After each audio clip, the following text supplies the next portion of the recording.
Well, let's get out of the somber courts in Westchester County and Manhattan, and let's tell you about the picketer who had a sign that said, "Time heals all wounds," and the picketer behind him had another sign that said, "Time and a half heals them faster." And an earthquake was reported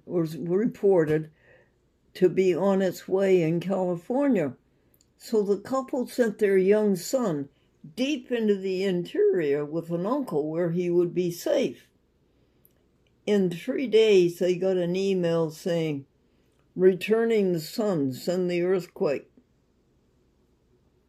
St. Peter was challenged to a baseball game by the devil.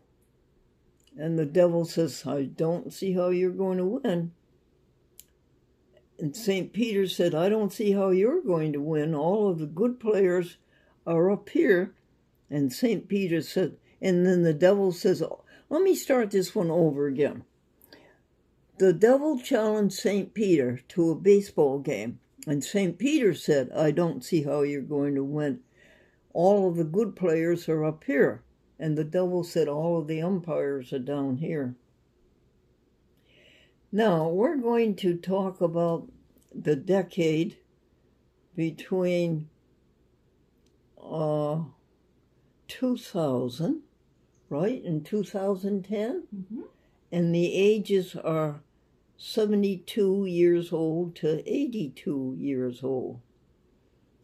And we had the prettiest apartment in New Rochelle, which is very fashionable and a very rich suburb of New York City, Westchester County. And this one of these rooms was a glassed-in upstairs porch. And there were 10 windows. I thought that was charming. And I lined it with desks. And on those desks, I did my legal papers. And we were so immersed in legal papers because we couldn't find justice anywhere. And another thing you couldn't find anywhere, Glendora, was God. How are you coming all this time in the courts was finding God? Not at all. Not at all. This was the time when we bought the 1993 Lincoln. We had the 1980 Lincoln. It was costing money, and Glendora was in the garage. Remember, Glendora wanted a brand new car so she wouldn't be in the garage all the time with the 1980 Lincoln. And so she bought the new Lincoln. She ended up in the garage more than ever. And so we just thought we might look at later Lincolns. And we found one, 1993 Lincoln Town Car. And it was $13,000. And I didn't want to buy it. I wanted to put the $13,000 into the 1980 Lincoln Continental Mark 6. But Franklin was determined to buy that 1993 Lincoln. And you want to know why I think? Because he wanted that salesman to have that sale. He felt so compassionate for that salesman. So he got his way. We got the 1993 Lincoln, and no question about it, it was a beautiful car. There were people who lived downstairs who were from South America, and they ate beans and rice every day. That's a great diet, beans and rice. And the woman was a seamstress. She made her living as a seamstress. And Franklin had a 100-year-old teddy bear, and she made a suit of clothing for him. A little tie, a little shirt, a jacket, a pair of pants. And she did that so well. And that expanded my view of people who came from South America. And some prompts. Mount Vernon? Uh, there was difficult. There was very good relationship with the owner of the apartment building. It was a converted house, and for a while, and then it soured, and so then we wanted to move. And there was a dog next door, and I felt so sorry for that dog. Nobody liked him. They made him stay outside in a wooden doghouse night and day. And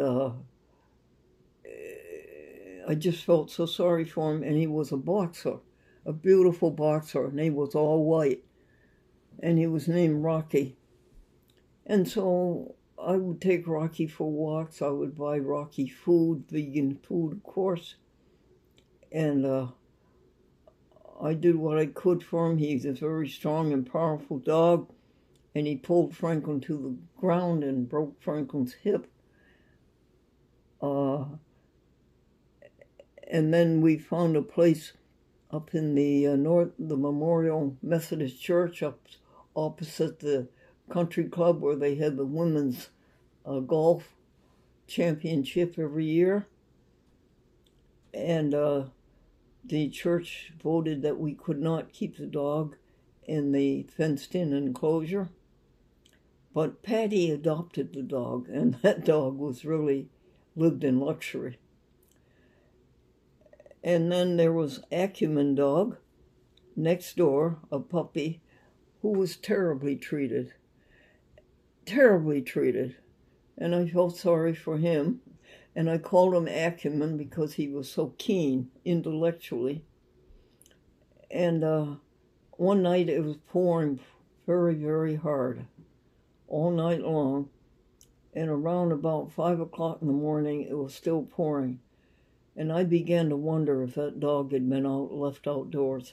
And I went over, and sure enough, here was this makeshift roof, and that dog was under the roof, and the roof was leaking, and that dog was in the water, and he was tied up.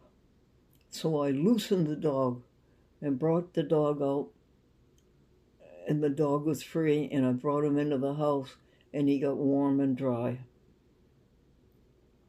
And my reward for that was I kept the owner of the property didn't want the dog in the house, so I put the dog in the 1993 Lincoln, and my reward for rescuing the dog was for the dog to tear all the upholstery up.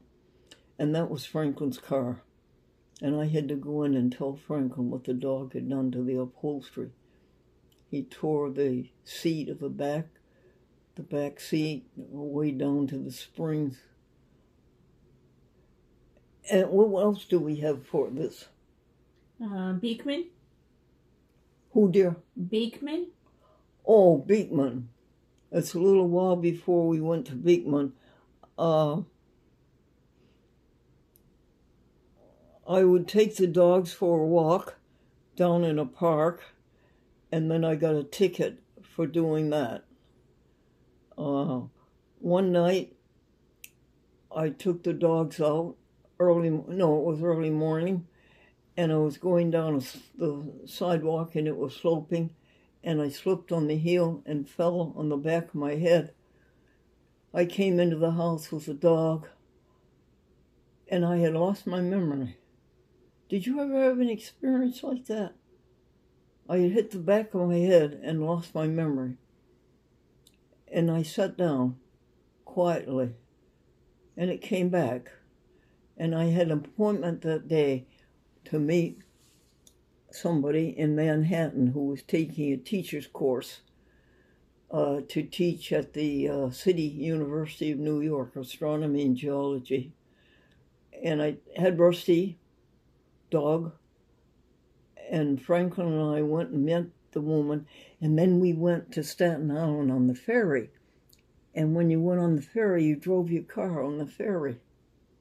And so here was Rusty. He stayed in the front seat, and Franklin and my friend and myself, and we had the ride across on the ferry and the ride back. Wasn't that fun? I don't think that happens anymore, do you? Let's see what else.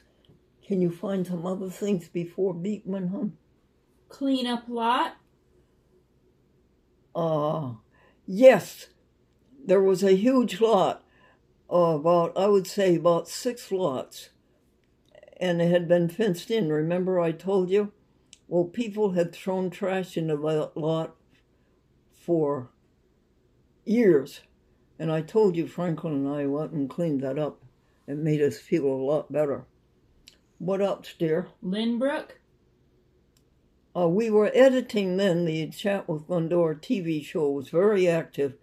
We made about 13 half hours a week. 13 half hours of public access a week.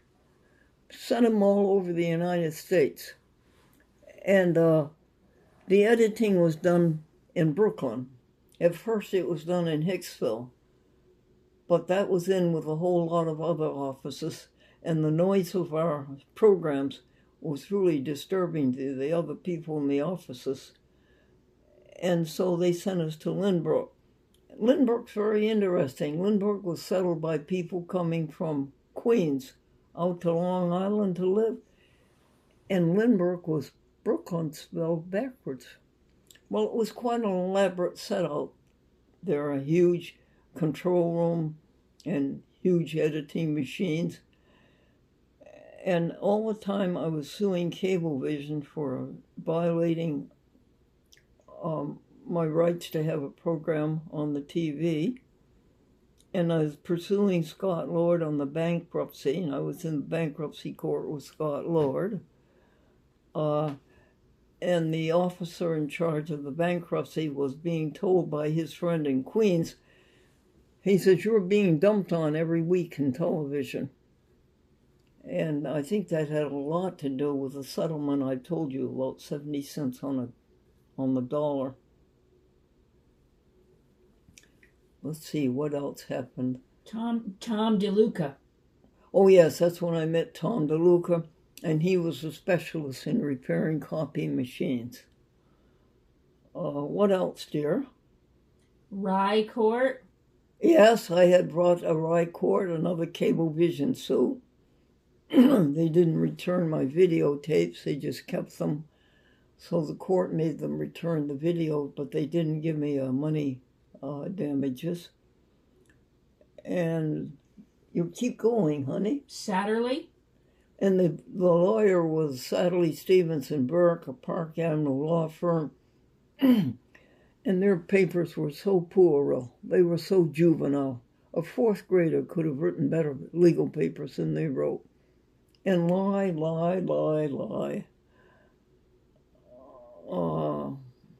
And that account executive later, very soon after that, passed away. And another man came, and this man was relentless as far as morals and uprightness went. And then what, dear? Sued in White Plains. Oh, yes, another landlord suit or property owner suit in White Plains.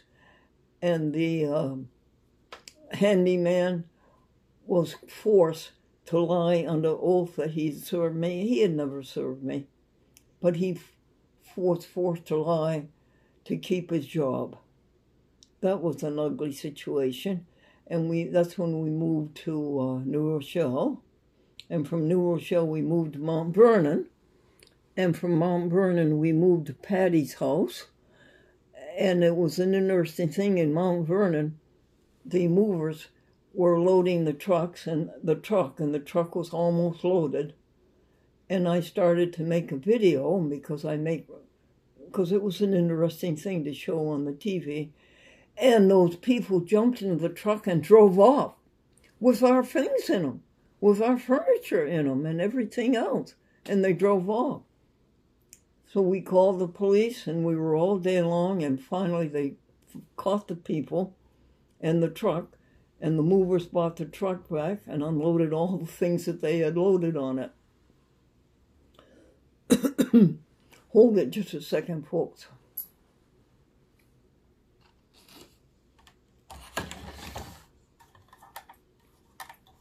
Can you pause? Yeah.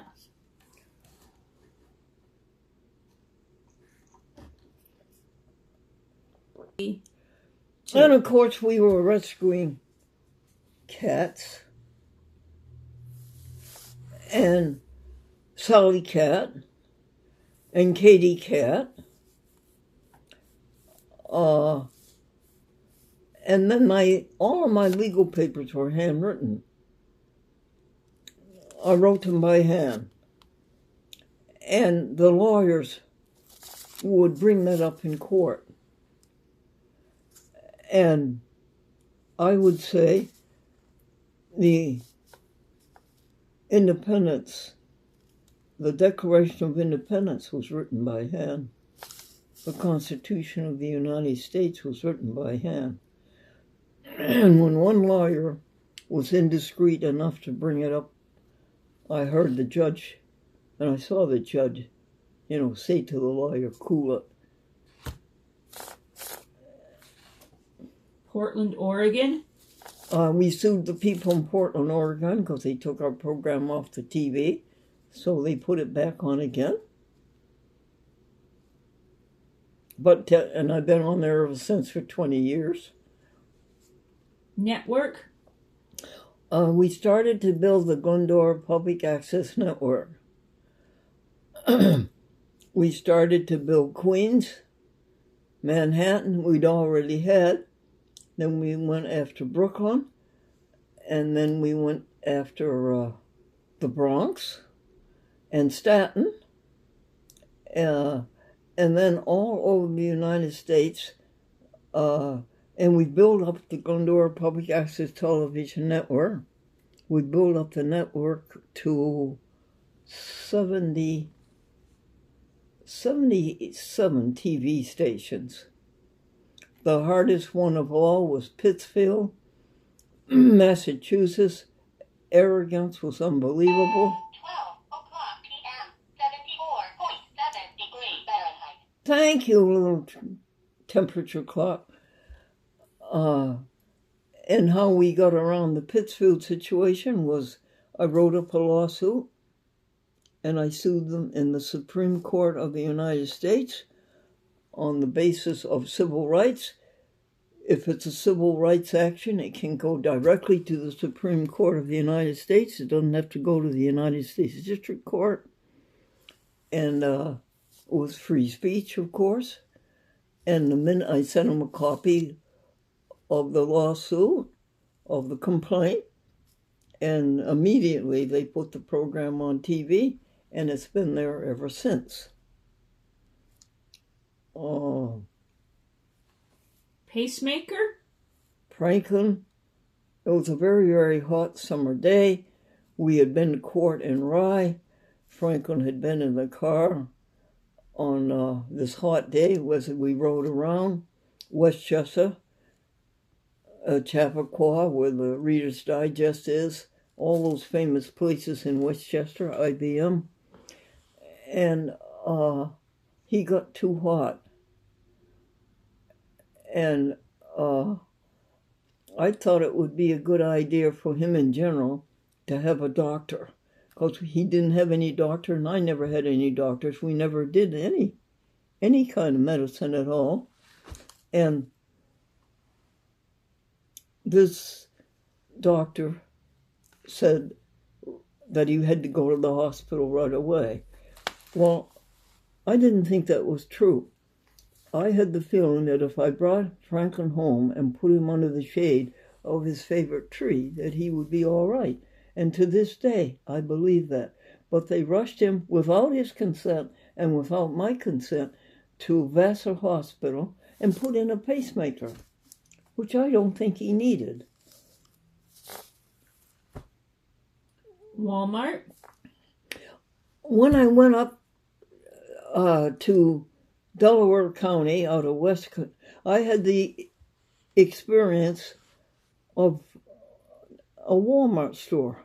I had never heard of a Walmart store down in Westchester. They didn't have them. And I was fascinated by them.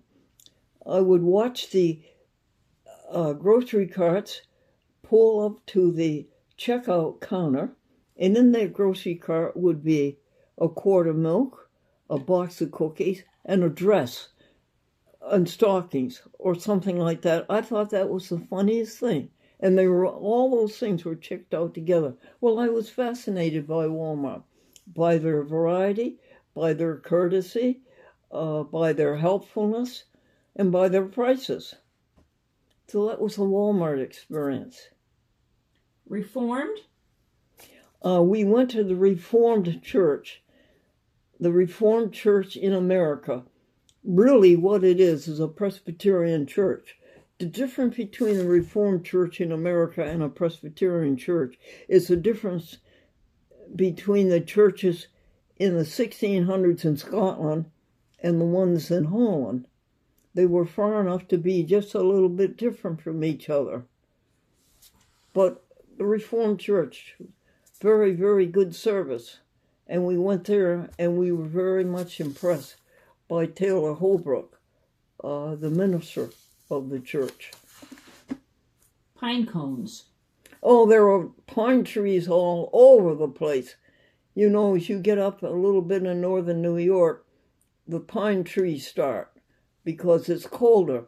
And these pine cones would fall down on the driveways and fall down on the roads. And I felt so sorry for them because the cars would go over and crush them. And I would gather up these pine cones, 50, 60 of them at a time, and take them out in the woods and put them in the woods somewhere. Swiss chalet.